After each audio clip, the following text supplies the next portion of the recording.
kecaman, kritikan semua memang dah biasa. Showing them that, women can do it, and if you have your dreams, go and chase it.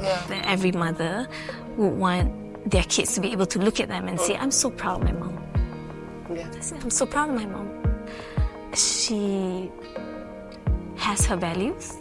She works hard in very honest ways to pay for our education and all our Roblox money. Assalamualaikum dan salam sayang semua. Saya Daya Bakar, host anda untuk Wardah Heart to Heart. Dan sesi temu bual kita akan mengenali seorang personality dengan lebih dekat dan mendalam. Dan kali ini kita bersama dengan Vivy Yusof.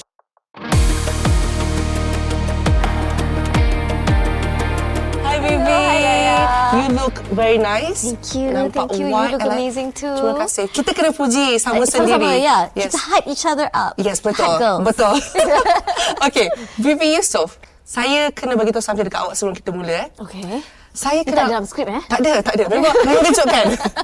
Saya first kenal awak sebenarnya is through your blog. Oh, you read my blog? Yes. Wow. Saya macam kiranya macam anak buah. So kita nak tahu sebenarnya. So yang nama Vivy Yusof, saya percaya sekarang ramai yang tahu Vivy Yusof as entrepreneur, betul? Yeah. Tapi siapa Vivy Yusof sebenarnya? Like you starting point you. Betul ke blogger? Wow.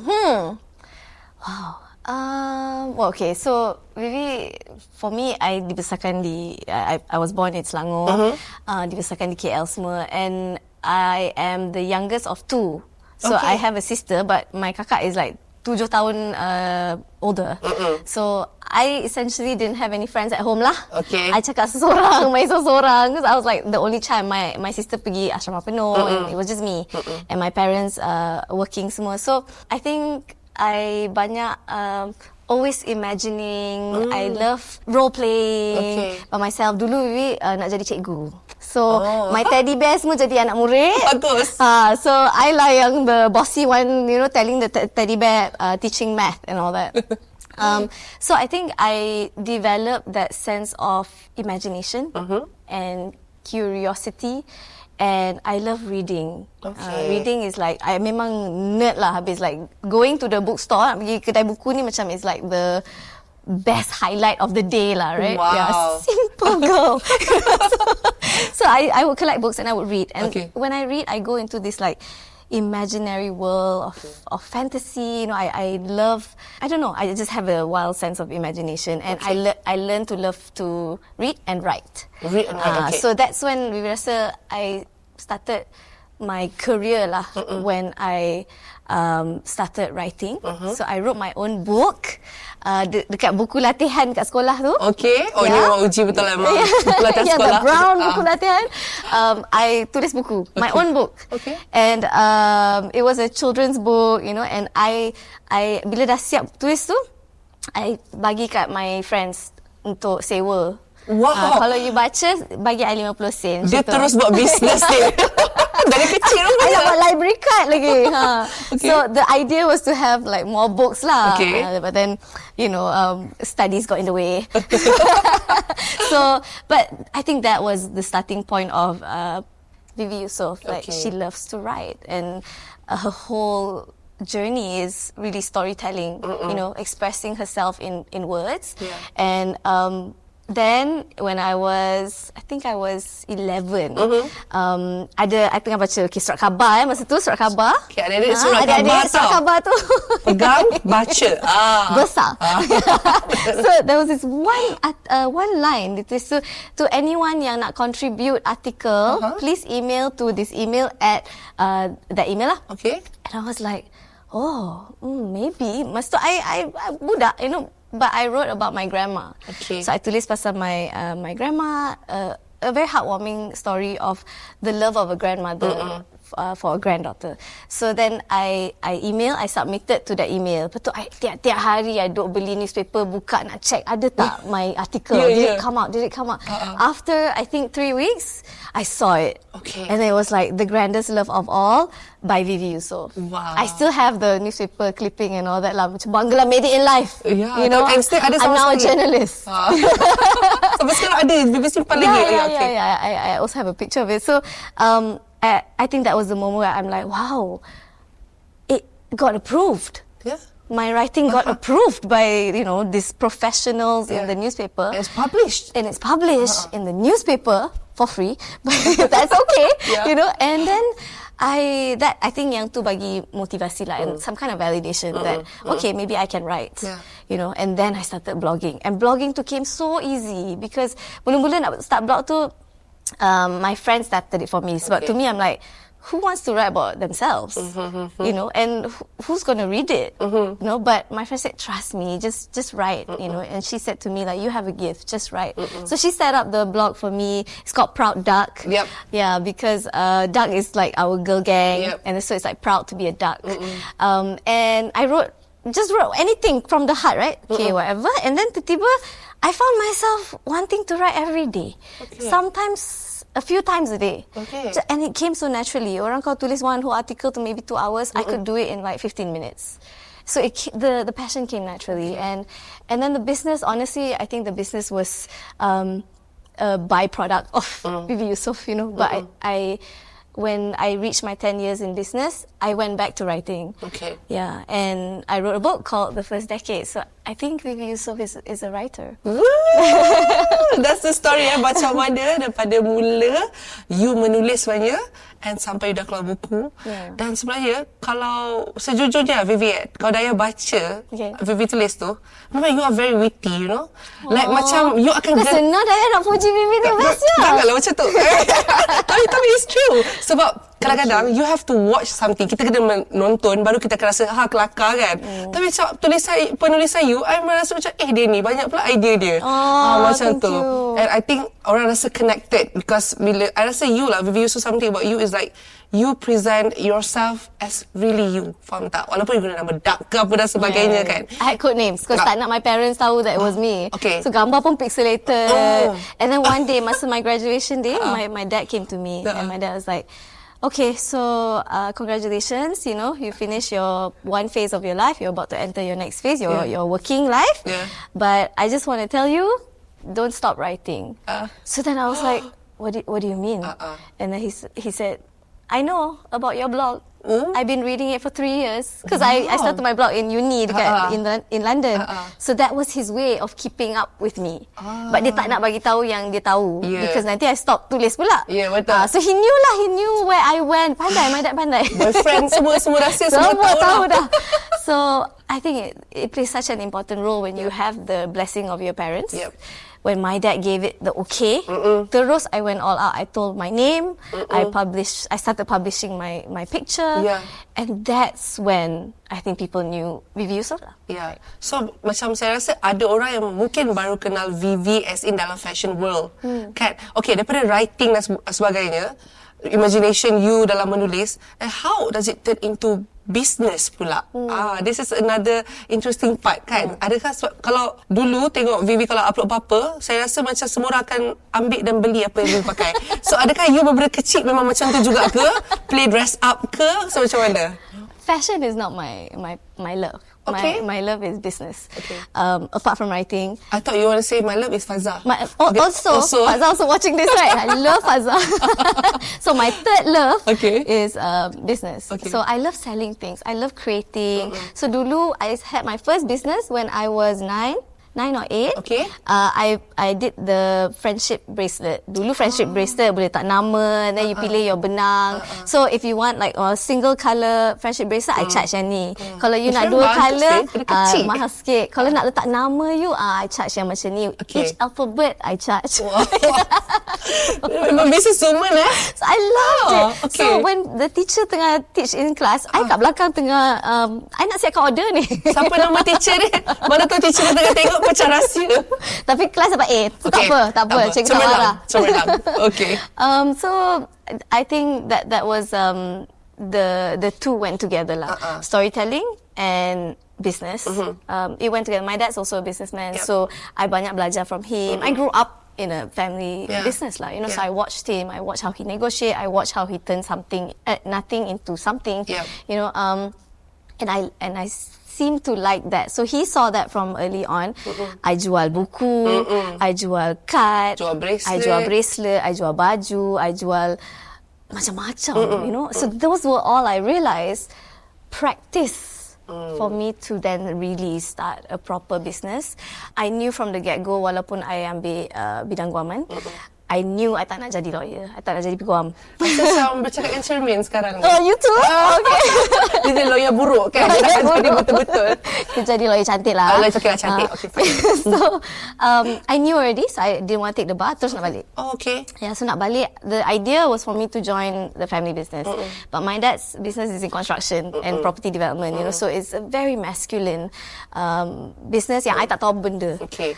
So I somehow went back to my blog. Every day I tulis, and I was thinking, what if I started something that had to do with this community of readers that I have, that I feel so connected to, and they seem to know me, I seem to know them, walaupun tak pernah jumpa, like you and me, you know. And I thought it'd be so nice to connect with them in another way, maybe through fashion, maybe through e-commerce.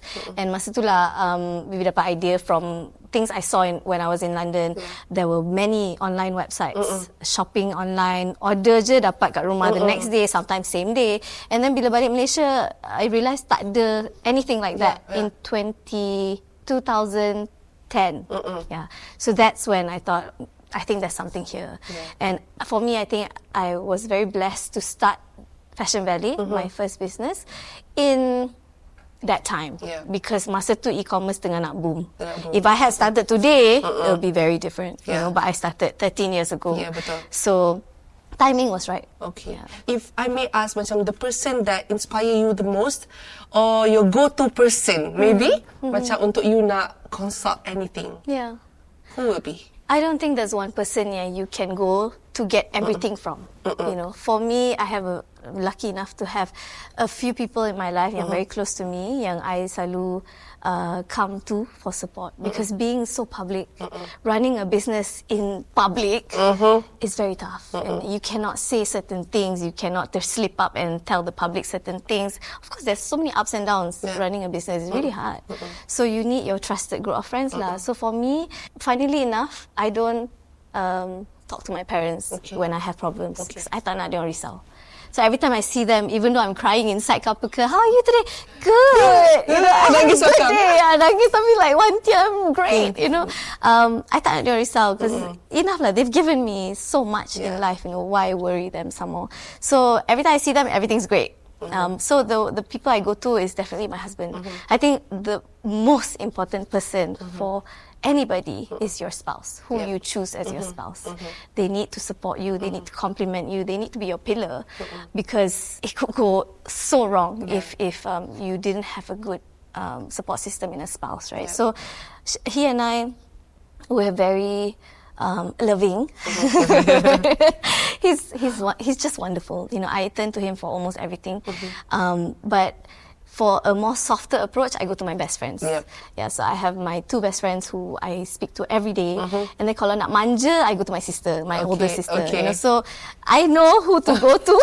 Di waktu yang tepat, di waktu yang sesuai. tepat, untuk topik yang bertepatan. You know? So I think people find disappointment when they have one person to go to for everything, and then they don't get what they need. Right? So I've learned along the way. Okay, kalau nak brainstorm semua about girly things, okay, not Fazza. You know, and then a bit more manja. Okay, my sister. So I think we have to find our people, right? Betul. Yeah. Your kind of people yang faham you. Exactly. Okay. And not social media. So I think so many young people, they're so impulsive. Marah je terus angkat phone, okay, hentam, you know, or terus nak marah something, or terus nak emo on social media, and then you press send.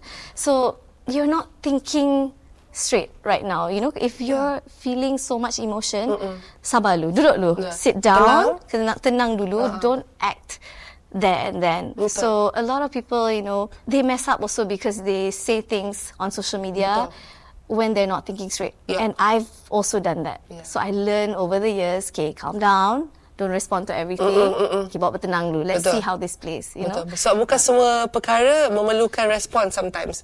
Betul? So sometimes But it's hard. But it's hard because kita manusia. Yes. So kita mesti akan macam react to something like, macam you know? hello. Macam tu kan. So macam let's say for Vivi kan. You selalunya orang kata macam, oh maybe kalau jadi public figure ni macam, oh you dah biasa dah dengan everything, kecaman-kecaman netizen dan sebagainya. Macam you start daripada all that writing ke business, you know, business, fashion icon dan sebagainya. Like, maybe you can share. Like, bila agaknya time yang you rasa dalam banyak-banyak kecaman tu, you rasa macam, oh my god, this is so hard for you to accept. So, mesti banyak kan? Yeah.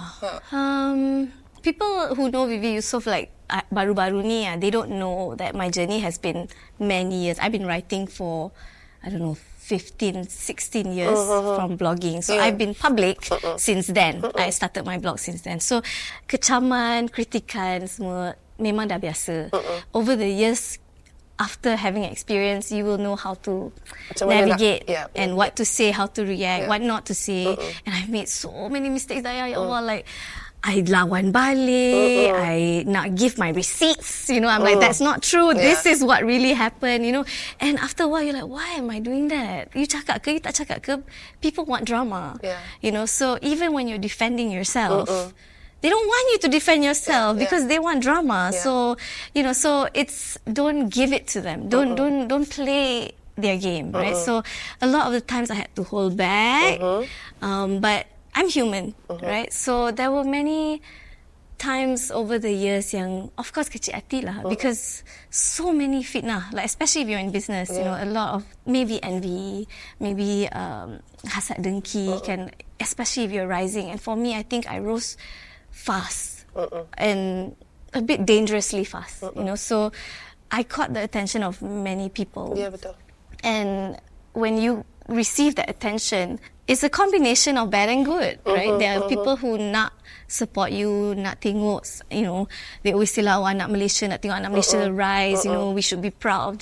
But the moment you make a mistake, macam, we shouldn't have supported her, you know, she's not the right ni. So it's, you're vulnerable, right? And there were so many, and I honestly, just being very, very honest, after so many different levels of like fitnah coming to you, I don't know at what point do you ever recover from it.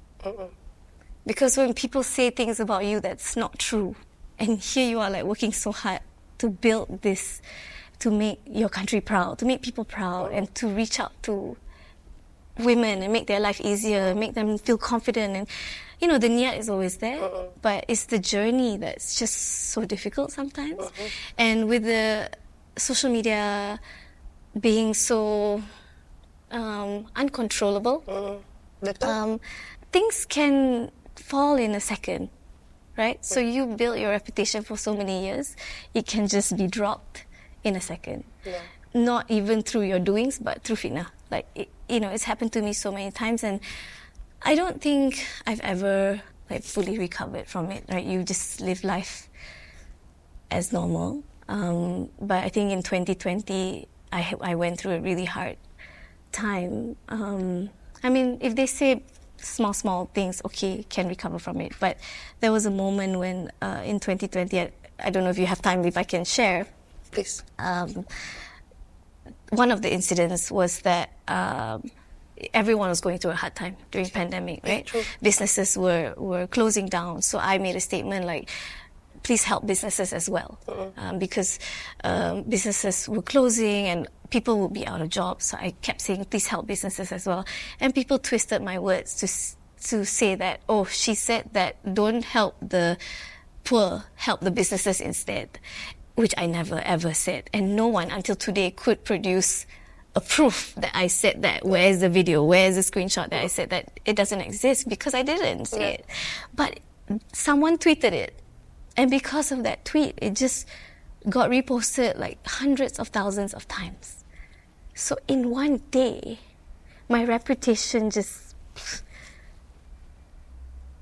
And I couldn't stop it. I couldn't control it. Because people kept retweeting, and there was a petition to remove me from things, and it was so nasty. And I think even the toughest of people would be affected. Of course, I'm human, right? So that year, I think I went through a hard time. It was also with my own survival, Yeah. with the business, and juggling at that time already four kids. 4 kids already. 4 kids already to no, three kids at that time. And they were seeing me crying at home, and they're like, "Mommy, are you okay?" I'm fine. You know, I got flu. And I think that was a time where I just needed to be by myself. Being so public, I'm always on social media, every day on social media. But that year, I think I just needed to just take a step back, and like, people are so mean, you know, and no matter what I said, I was wrong. No matter how I defended myself, I was wrong. And people love this. People eat on this. So they were sending me messages and comments saying that, you know, go and die. They said to me, go and die. And they said to me, I think if it's me, it's okay. But they went into kids. Yeah. So they said, like, your kids must be so embarrassed to have you as a mom. And I was like, wow, like, seriously? You know, and then they said, okay, jaga-jaga malam ni, nanti I datang, I nak ambil your kid, I nak wrap your kid in selimut, and I want to throw them to the river. And as a mother, I just couldn't sleep at night for months. Every few hours, I akan bangun, pergi their room to check if they're still Jadi there. takut. Jadi macam, this is real people that commenting yang really. And at 3 a.m. I would bangun, tutup, check semua pintu, windows, because I got angry. I was like, how can this happen when I didn't say anything?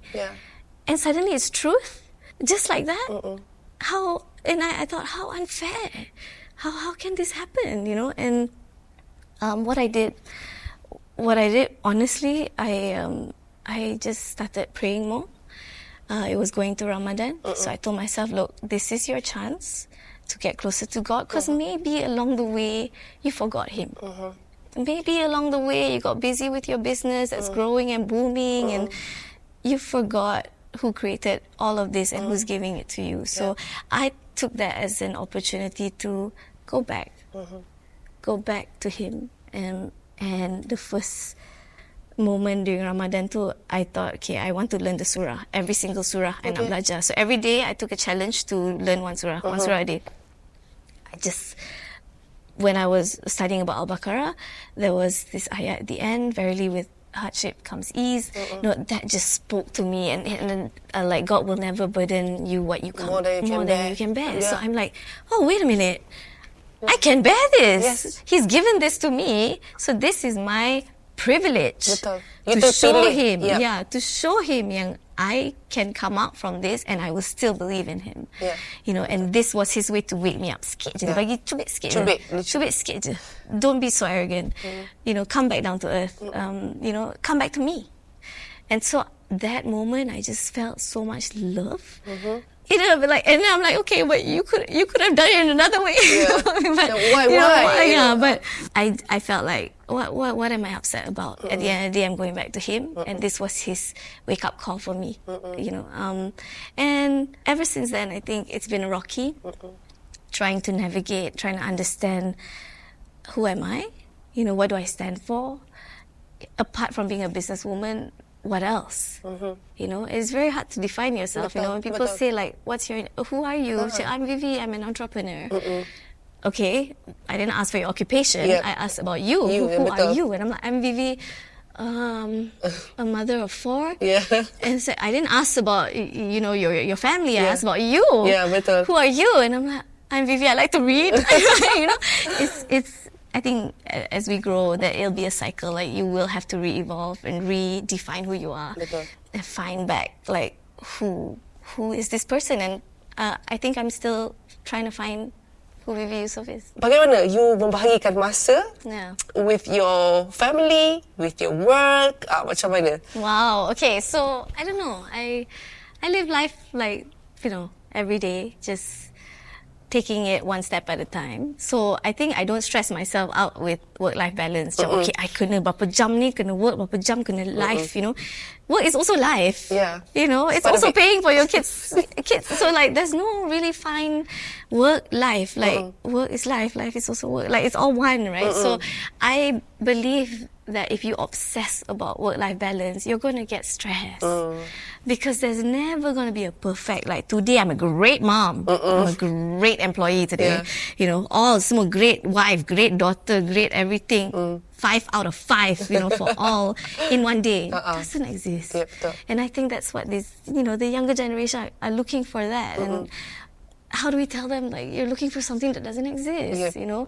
Some days you're going to be an okay mom, but a great leader. Some days you're going to be a great mom, but you're going to be terrible at work. You know, and that's okay. That is life. That's life, betul. Yeah.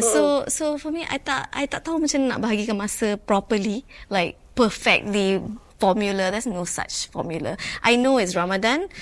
Definitely, I akan jadi very busy at work because it's my peak period. Yeah, betul. I know cuti sekolah, I'm going to be a bit sucky at work sebab I nak spend time with my kids, right? So I believe in seasons. So I know that there'll be a season where I'll be, you know, more into the work. I know there'll be seasons where I'll be more with the family. There will be seasons where I'll be a great wife. You know, when we go off somewhere, just suami isteri. Because after you have kids, you really do neglect as spouses. Ini adalah fakta, Yeah, betul. Statistics, you know. No, but it's so true. Because after you become a mom, you tengok your phone ada ya. Okay. How many kids pictures do you have? Oh, guilty as charged. Yeah, versus how many pictures of your husband do you have? Right? So kalau I tengok gambar phone Fazal, gambar I boleh kira like one hand, okay? So I always tell him, you know, we have to make effort in keeping each other as spouses, not just mom and dad. Because after you have kids, automatically you become mom and dad. You even call each other mom and dad. Exactly. You do that, right? Betul. Saya tak nak reveal apa, tapi saya rasa orang dah tahu dah panggil apa kan. Yeah, so I think each area of your life needs to be given effort. But not all at once. Betul. Tapi in terms of like macam sekarang you running business kan, I'm very very sure Vivy, dah berapa tahun dah you're in this industry and we know every day is getting more competitive. Kan? Of course you are dealing with, I don't know how many staff that you have dan a lot of character as well. Kan? But I'm very sure ada waktu yang you rasa macam, oh my gosh, this is so hard. But pernah tak you rasa macam, you know what? That's it. That's it. I want to go back. No, I'm just gonna relax. Ada tak V? Ke never once pun you rasa macam tu? I've never said I want to give up. No. I think I'm a general optimist. Okay. I'm very optimistic. Even when days are hard, I'm like, but you know, at least the sun was shining. You know? So I like to see the good in things, and I think that's what keeps me motivated and still energetic lah, right? After 13 years of doing this. 13 years already. 13 years, yeah. I don't feel like I want to give up. I know that some days are hard, and I tell myself that you knew what you were getting yourself into. There's no such thing as it's going to be all easy or all perfect. No such thing. You know, so just do it. You know, and I think one thing, at least specific to me, is that I always tell myself I don't have a choice. You don't have options. Like, you're public. You started this business. Everyone saw you grow it. You better damn well grow it. You better do it. You better go beyond, you know. So when you're not given a choice, there's no choice to give up. Betul. There's no option to say I'm done.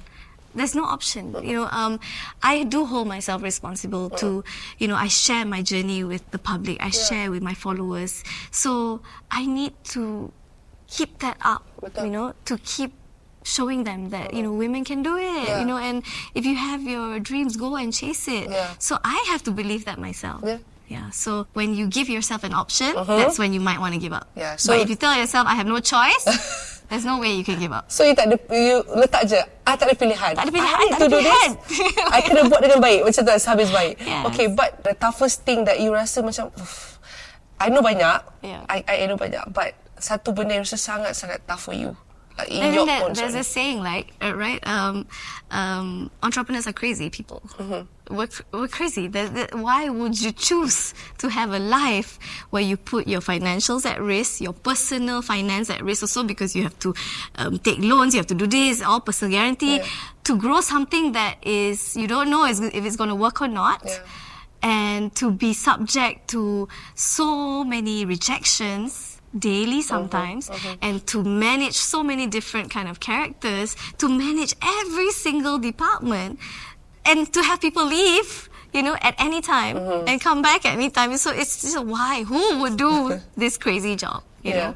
So you really have to love it, right? For me, I like the challenge. So it motivates me. I get very bored easily. So if my life was quite mundane, I think I'd be very, very bored. So I love this thrill. I love this challenge. But it is very, very hard. It's so hard. Terlalu banyak kau nak cakap dia punya the hard part, right? I think the hardest part is adapting. Adapting to changes. If it's business, and adapting to the economy, adapting to a new society, adapting to the new Gen Zs and their way, adapting to new platforms. So you're constantly like pivoting, changes sekali, adapting to a pandemic. It's so unstable. Like you just don't know.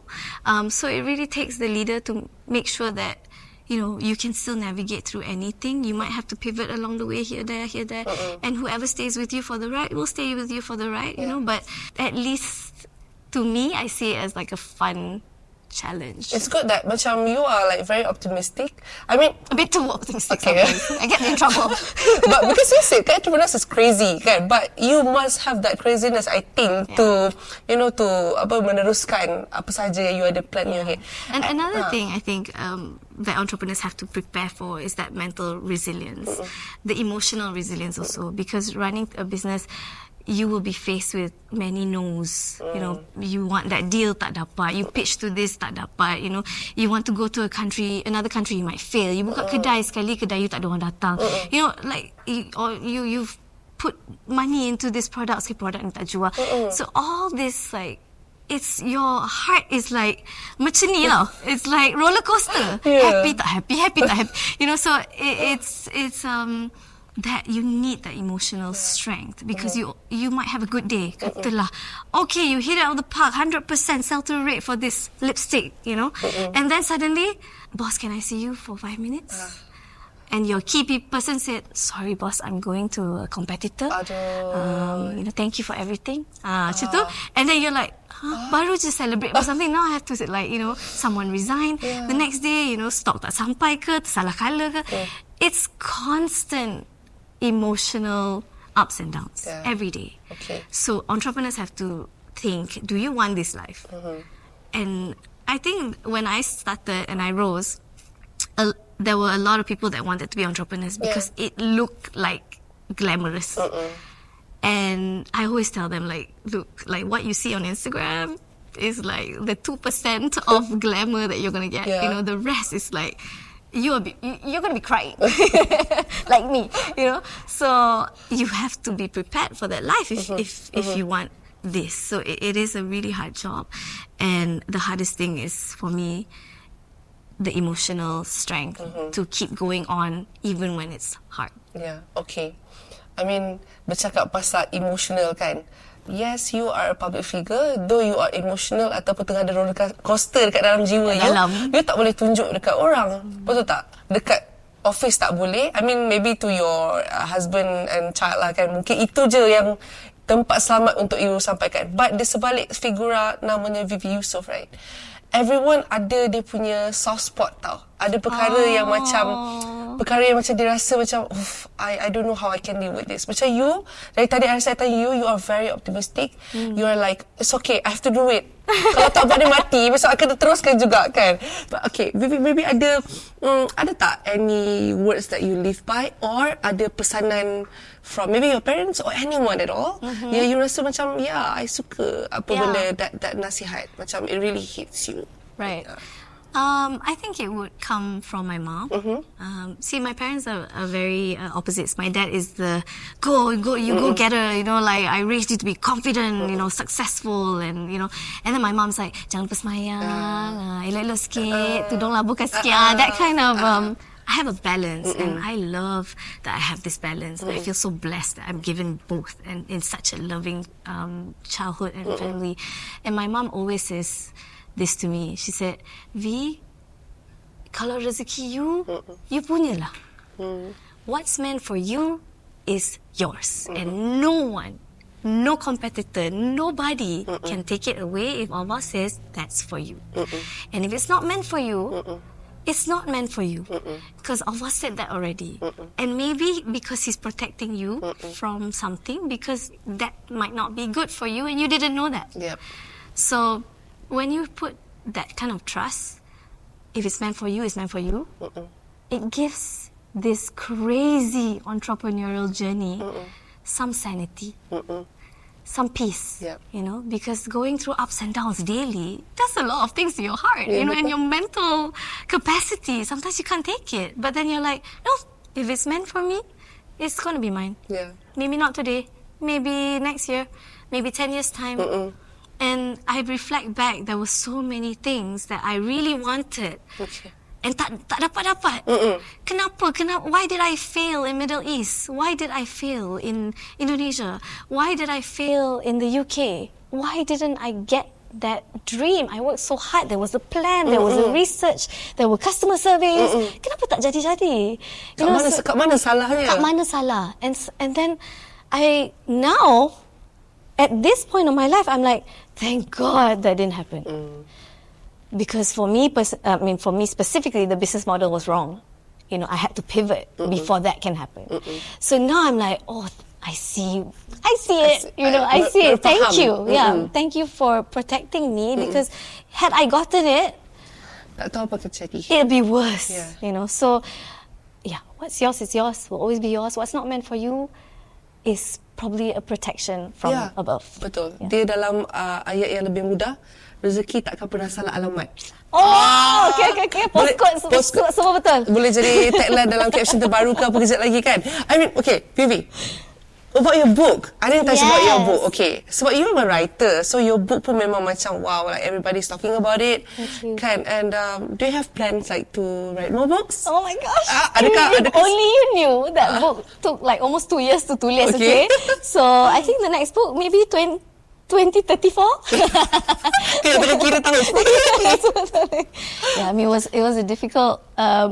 It was for me why I wanted to publish that book was just two things. Like one is to share the journey, and to kind of tell people like you should not be scared of chasing your dreams and failing. Yeah. Because these are all my failures. Yeah. Chapter 1 until chapter 10, all failures. Please have a read, and look, I'm still here. So what's the worst that can happen if you go and take some risks, you know? So that was number one, to share. And number two, it was my personal like bucket list, you know, loving writing, like loving reading. I of course want a book on my own. Yeah. So I published the book after my 10 years of business. So it was 1 decade. 1 decade done. So I'm like, oh, it'd be quite nice to just celebrate this 1 decade. And I published it on my birthday. My 35th birthday. Okay. So it was like a birthday present to myself that I worked on for almost 2 years. It was supposed to be my 33rd birthday present. It took 2 years, you know. Tapi dia delay 2 tahun. Delay, extension. Yeah. So Alhamdulillah, like I managed to check that bucket list. Okay. Yeah. So talking about bucket list, apa lagi yang you rasa macam oh my god, I really want this. Kita tak tahu Tuhan setuju atau tidak. Tapi ini something yang you rasa macam okay, you nak buat sangat-sangat. It can be personal, it can be business. Maybe you can share. Okay. There's two. I haven't actually shared this with anyone yet, but you're the first. Okay. Quite nervous to say because like it's a bit. Okay, well, there are two things. So number one, in business, I really, really want to build a global brand. I think from Malaysia, there aren't many that make it globally. So I always think, why not me? You know, so number one is to build a global brand, whether it's darkly lit or as a group as a whole, or new brands, you know. I don't know what the future holds, but that's my dream. Okay. And number two, this one's a little bit personal on the spiritual side. You know, I always look at the masjid, and I always find like, how come we don't hang out there?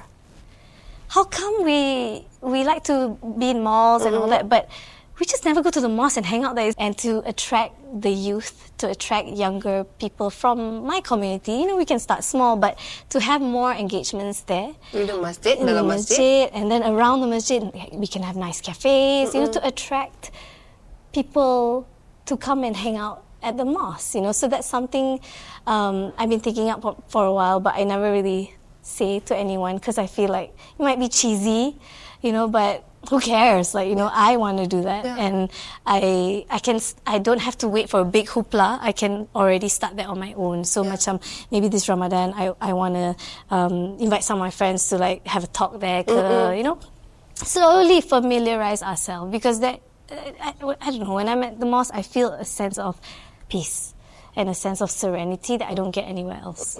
And sometimes we forget that with our busy lives. Yeah, so going back there, you're like, oh, I miss this feeling, you know, like, and why can't I have it more often? And why can't I invite my loved ones here, my whole community here? So I would want to do more of that, because I feel like I've been given this platform where I have many followers. What am I doing about that? Am I just making money off it? Can I do something even more beyond business? You know, so I think I'm there in my age and my experience that I want to do good, and I'm questioning why has God given me this, you know, 2 million following? What can I do with it that will benefit them and me and all of us as a society? MashaAllah, I think that's a very noble dream. Thank you. And I believe... I feel nervous to even tell you. No, don't be, because I feel that macam itulah dinamakan impian. Kalau dia tak menakutkan, kalau dia tak buat kita rasa nervous, then it's not big enough, right? Yeah. So, I rasa tagline untuk you itu, let's walk together to Jannah. Oh, yes, right? Betul kan? Jadi, I rasa mana tagline you hari ni? itulah, macam inspirasi tu datang banyak. Jadi something buat alamat. Ni walking to Jannah. Yeah, let's walk to Jannah together. And Vivy, I sangat suka borak dengan you, because I think this is what heart to heart is all about. Kita bukan nak cakap tentang benda yang surface, like more like deep, like inside you. So I'm so happy that I get to dengar. Yeah, it's not easy to get an entrepreneur to be deep, Yeah, because we're like go. Yeah. So yeah. So I'm jadi tarik you lah. Percaya sikit lah. Tapi you yang nangis bukan I. Tak, itu boleh macam bila cakap pasal anak, tak boleh lah. Kan, you know about... I'm done crying. Are you so done, right? like, okay. It's okay. You are stronger now, but it's okay if let's say like, of course ada waktu-waktu yang kita kena menangis bukan sebab lemah. Yes. Tapi menangis tu menguatkan. Yeah. I cry too, by the way. I cry. Yeah, I know. I nampak. Cik, I nampak. Okay, so Vivy, one last thing. I mean, like tadi ada tanya pasal impian semua kan. I nak ibu cakap as in you as Vivy Yusof, yang waktu dulu-dulu sebelum you pegang macam-macam role ni sebagai blogger lah, entrepreneur dan sebagainya, what would you say to your younger self? To where you are sekarang ni, macam maybe you've been hard to yourself waktu dulu, like apa yang you boleh cakap kat diri you? I feel like I look at her and I'll tell her, well, first I'll say hi. How are you? And hope all the worries that she had, all the stresses that, you know, she's had, there was nothing to stress about, because life is a journey, and life is an adventure. The ups and downs and the failures and the achievements, they're all okay, you know? And so you don't get too happy when people compliment you. You don't get too sad when people bash you. Everything is okay. Yeah. You know, and even when you fall, you'll come back up. And, you know, I'll tell her that we've fallen many times over the years. We've risen many times, but we've fallen hard publicly many times too. And I want to tell her that, you know, we have such a long journey ahead of us. There are many more new dreams that we might have along the way, and we have to evolve. And I'd hold her hand and I'd say, everything's gonna be okay. Everything's gonna be Everything's okay. gonna be okay. And I hope whatever it is, that she will always stand by me, be a part of me, and hopefully she'll be proud of me. InsyaAllah. Amin. Amin. Amin Rabbal Alamin. And I think banyak je. Kalau nak borak ni kita akan boleh sampai lagi malam. sampai malam. But I guess like all the viewers must be like really happy to really dengar your sharing, and hopefully also be inspired, not to be just like Vivy Yusof, but to understand that Vivy Yusof is also a human yang ada struggles, yang ada emotional damage dan sebagainya. And it's okay not to be okay. Yeah, Yeah? yeah. And to go on. Yes. So Just thank live you life, so yeah. much, Vivy. Thank you so much Thank you, Daya. for having this heart-to-heart session with me and also Wardah. So hopefully you guys also be inspired with Vivy Yusof. And Daya, thank you. Thank you, Vivy. Baiklah, itu dia perkongsian dari Vivy Yusof dan saya dapat merasakan anda semua juga terinspirasi dengan perkongsian tentang diri beliau dan juga keluarga dan juga perniagaan. Baiklah, insyaAllah kita akan bertemu di waktu yang lain di dalam Wardah Heart to Heart.